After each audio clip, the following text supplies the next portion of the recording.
కిచ్చా సుదీప్ మాట్లాడిన మాటలు కొన్ని మాటలు కాంట్రవర్సీ అవుతున్నాయి. కోఆర్డినేషన్ కనిపించటం లేదు, స్నేహభావం కనిపించటం లేదు అన్న టోన్లో వెళ్ళాడు ఆయన. మేము వచ్చి ఇతర భాషా చిత్రాల్లో నటిస్తున్నాం.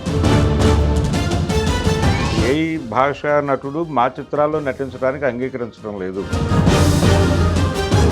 కన్నడలో డబ్బింగ్ సినిమాలు నాట్ అలౌడ్. ఆ రోజుల్లో కూడా ఎప్పుడు ఎన్టీఆర్ కానీ ఏఎన్ఆర్ కానీ వెళ్ళి అక్కడ నటించిన సందర్భాలు లేవు. పాన్ ఇండియా మూవీలు చేస్తే కేజీఎఫ్ లాంటి సినిమాలు రావు రమేష్ లాంటి వాళ్ళు, కోట శ్రీనివాసరావు గారు ఇదే చెప్పేవారు. ఇప్పుడు ప్రతి నటుడికి గ్లోబల్ లెవెల్లో అవకాశాలు వచ్చే రేంజ్కి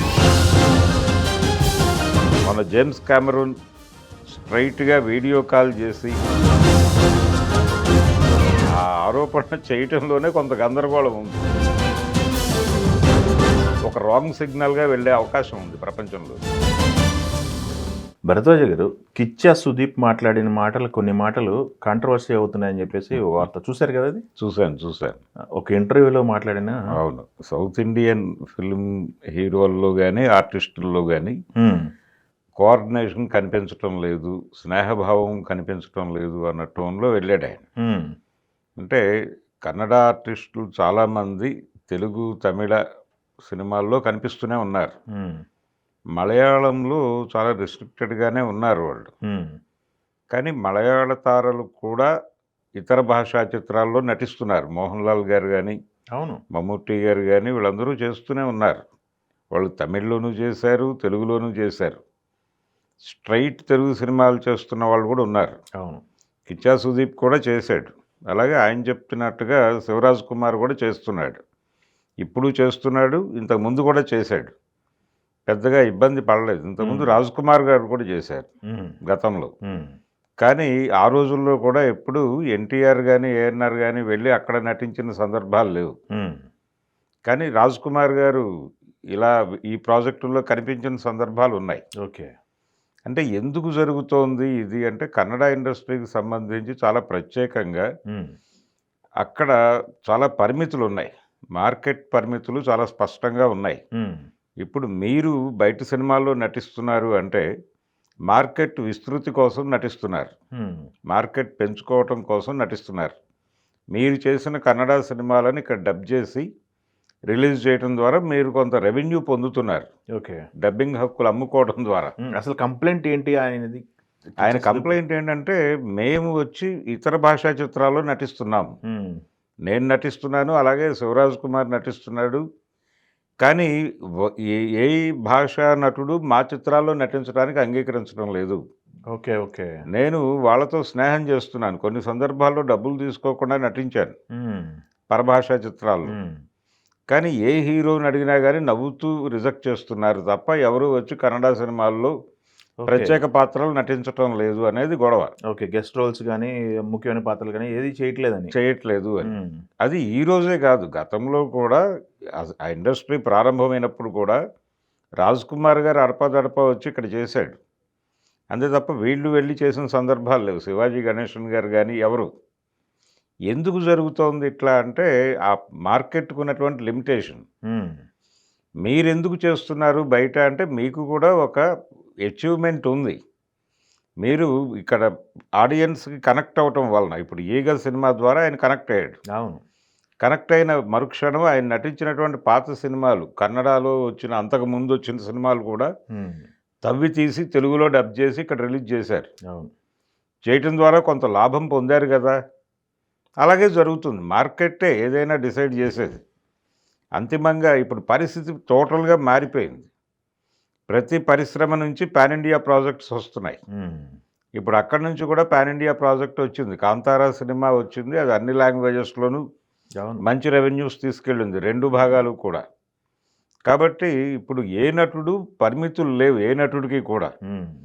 నేను కన్నడలోనే నటిస్తాను అని మీరు అనటం లేదు, తెలుగులోనే నటిస్తామని ఇక్కడున్నటువంటి ఆర్టిస్టులు కూడా అనటం లేదు. ఇప్పుడు ప్రతి నటుడికి గ్లోబల్ లెవెల్లో అవకాశాలు వచ్చే రేంజ్కి ఇండస్ట్రీ పెరిగింది. అంటే అవకాశాలు పెరిగినాయి. పెరగటానికి రీజన్ ఏంటంటే ప్రతి ఒక్కరూ మార్కెట్ని, లోకల్ మార్కెట్లను పట్టుకుంటున్నారు. హాలీవుడ్ వాళ్ళు కూడా లోకల్ మార్కెట్ల కోసం ఎంత తాపత్రయపడుతున్నారో చూసాం మనం. ఉమ్, మన జేమ్స్ కెమెరూన్ స్ట్రైట్‌గా వీడియో కాల్ చేసి రాజమౌళిని కూర్చోబెట్టుకొని మాట్లాడటం అవును. అనేది మనం ఒక 20 ఏళ్ల క్రితం ఊహించగలమా? లేదు కదా! లోకల్ మార్కెట్ల కోసం అంత ఒత్తిడి పెరిగింది వాళ్ళ మీద కూడా. ఈ పెరిగిన క్రమంలో రేపొద్దున హాలీవుడ్ సినిమాల్లో మనం విలన్లు కనిపించొచ్చు. ఉమ్, ఏదో క్యారెక్టర్‌లో. ఇక్కడున్నటువంటి క్యారెక్టర్ ఆర్టిస్టులు అక్కడ చేయవచ్చు. కోట శ్రీనివాసరావు గారు ఇదే చెప్పేవాడు. ఉమ్, భవిష్యత్తులో క్యారెక్టర్ ఆర్టిస్టులకు అద్భుతమైన అవకాశాలు గ్లోబల్ లెవెల్‌లో రాబోతున్నాయి అన్నాడాయన. కాబట్టి ఇదే పరిస్థితి. మార్కెట్ రీత్యా కేవలం మీరు లోకల్ మార్కెట్‌కి కన్ఫైన్ అయ్యి, ఉమ్, ఓ కన్నడ మార్కెట్ సినిమా తీస్తున్నప్పుడు రజనీకాంతో లేకపోతే మరొకరో వచ్చి మీ సినిమాలో ప్రత్యేక పాత్ర చేయటం అనేది కష్టమే. ఉమ్, అంటే దాని వలన వాళ్ళకొచ్చే ప్రయోజనం ఏమీ లేదు. అందుకని చేయరు. మీరు కూడా కొత్త మార్కెట్ల అన్వేషణలో భాగంగా ఇక్కడికొచ్చి చేస్తున్నారు. ఉమ్, చేయటం ద్వారా మీరు 'బాహుబలి' అనే సినిమాలో కనిపించారు. కనిపించటం ద్వారా మీరు పాన్ ఇండియా మార్కెట్‌కి ఎక్స్‌పోజ్ అయ్యారు. అది గుర్తించాలి గదా! 'ఈగ' సినిమా కూడా అలాగే వెళ్ళింది. అవును. అన్ని లాంగ్వేజెస్‌లోకి మిమ్మల్ని కూడా తీసుకెళ్ళింది విలన్‌గా. అలా మీరు నటించిన ఇతర భాషా చిత్రాలు తమిళ్‌లో విజయ్‌తో చేశాడాయన. ఆ సినిమా కూడా ఆయనకి తమిళ్‌లో ఒక మార్కెట్ క్రియేట్ చేసింది. ఉమ్, ఈ మార్కెట్ క్రియేట్ చేయటం కోసం పరభాషా చిత్రాల్లో నటించడం అనేది ఏ నటుడికైనా ఒక ప్రోగ్రామ్‌గా ఉంటుంది. కానీ అది బిగ్ మార్కెట్ అయి ఉండాలి. ఉమ్, రెండోది కన్నడ మార్కెట్‌కొచ్చేసరికి వాళ్ళు ఆ మార్కెట్‌కున్న పరిమితుల రీత్యా 'రాజ్ కుమార్' గారి రోజుల్లోనే దానికి లాక్ చేశారు. ఉమ్, అంటే అక్కడ కన్నడలో డబ్బింగ్ సినిమాలు నాట్ అలౌడ్. ఉమ్, స్ట్రైట్ సినిమాలు మాత్రమే రిలీజ్ కావాలి. తమిళ సినిమా తమిళ్లో మాత్రమే రిలీజ్ కావాలి. తెలుగు సినిమా తెలుగులో మాత్రమే రిలీజ్ కావాలి. డబ్బింగ్ నాట్ అలౌడ్ అక్కడ ఉమ్, ఇప్పటికీ. ఉమ్, కాబట్టి మీరు మీ మార్కెట్‌ని కాపాడుకోవడం కోసం ఆ తాళం పెట్టారు. ఉమ్, పెట్టినప్పుడు తమిళ సినిమా తమిళులు మాత్రమే చూస్తారు. అక్కడ ఉన్నటువంటి ఉమ్, బెంగుళూరు, మైసూరు తప్ప ఇంకో మార్కెట్ లేదక్కడ. ఉమ్, రూరల్ మార్కెట్‌లో ఈ సినిమాలు ఎక్కుతాయనే గ్యారంటీ లేదు. మనకి మొదటి నుంచి కూడా తెలుగు సినిమాకు సంబంధించి ఎన్టీఆర్‌కి కర్ణాటక మార్కెట్ పెద్దది. ఉమ్, ఆ తర్వాత అది నందమూరి బాలకృష్ణకి, చిరంజీవికి కూడా వచ్చింది. ఉమ్, సో, అక్కడి వరకే. అవి కూడా లిమిటెడ్ ఏరియాస్. ఆ ఏరియాల్లో ఆ ప్రాంతాలు బళ్ళారి ఆ ప్రాంతాల్లో మాత్రమే దానికి రెవెన్యూస్ వస్తాయి. బెంగుళూరు వస్తుంది, మైసూరు వస్తుంది అంతే. తెలుగు బెల్ట్ ఉంది కాబట్టి కొంత భాగం అక్కడ డబ్బులొచ్చేస్తాయి కాబట్టి స్ట్రెయిట్ సినిమాయే వేస్తారు. ఉమ్, తమిళ్‌కి కూడా అంతే. హిందీ సినిమాలు కూడా అంతే. కర్ణాటకలో హిందీ బెల్ట్ ఒకటుంది బెల్గాం అటువైపు. ఉమ్, ఆ బెల్ట్‌లో హిందీ సినిమాలు నడుస్తాయి. ఓకే. ఇలా మీకున్నటువంటి పరిమితుల రీత్యా కూడా మీ దగ్గరికొచ్చి మీ సినిమాల్లో నటించటం అనేది ప్రోగ్రామ్ పెట్టుకోరెవరు. ఉమ్, అలా కాకుండా మీరు పాన్ ఇండియా ప్రాజెక్టులు డిజైన్ చేస్తే వస్తారు. ఉమ్, రెమ్యూనరేషన్ కూడా ఇక్కడ లెక్కలోకి వస్తుంది. ఇక్కడ నుంచి ఆర్టిస్టులు ఇప్పుడు వాళ్ళు గ్లోబల్ సినిమా చేసేటప్పుడు డెఫినెట్‌గా బిగ్ రెమ్యూనరేషన్ తీసుకుంటున్నారు. అవును.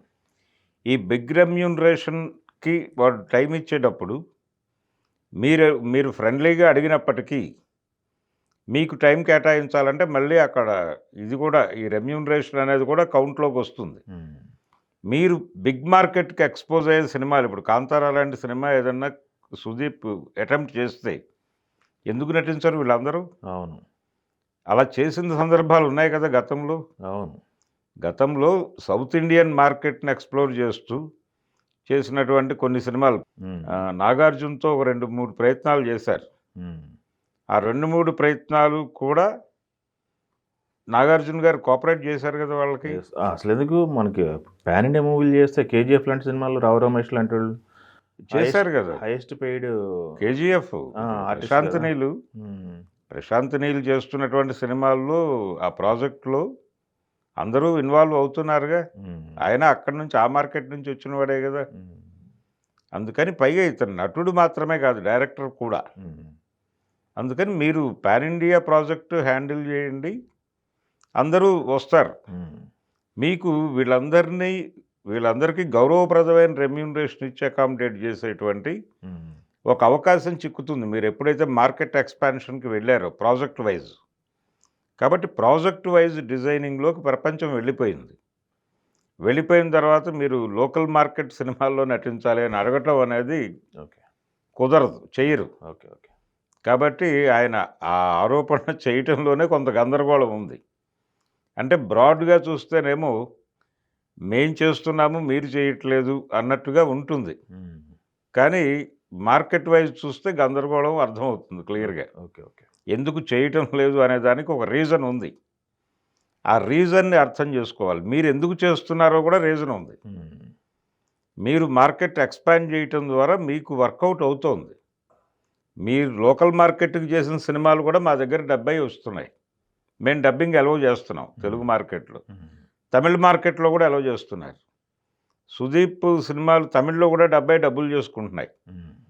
దీన్ని గుర్తించాలి కదా! మలయాళంలో కూడా డబ్బవుతున్నాయి. అదే. సౌత్ ఇండియా నుంచి మీరు డబ్బులు చేసుకుంటున్నారు. మీరు నష్టపోవట్లా. అదే. మీరు ఇతర భాషా చిత్రాల్లో నటించడం వల్ల మీకు నష్టం వస్తే అప్పుడు మాట్లాడాలి. హ్మ్. మీరు లబ్ధి పొందుతూ వీళ్ళు అక్కడికొచ్చి చేయటం వల్ల కొత్తగా లబ్ధి పొందేది ఏమీ లేదు. ఓకే.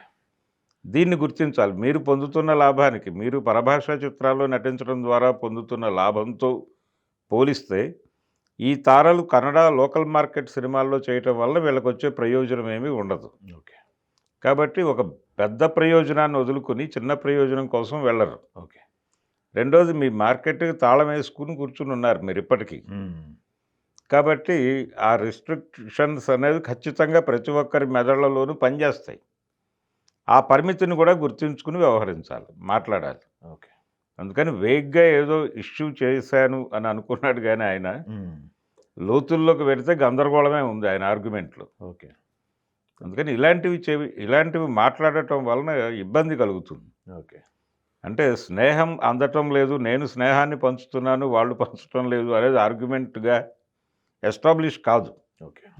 అలా ఎస్టాబ్లిష్ కావాలంటే మీరు ఇంకొంచెం బ్రాడర్‌గా మాట్లాడాలి. హ్మ్.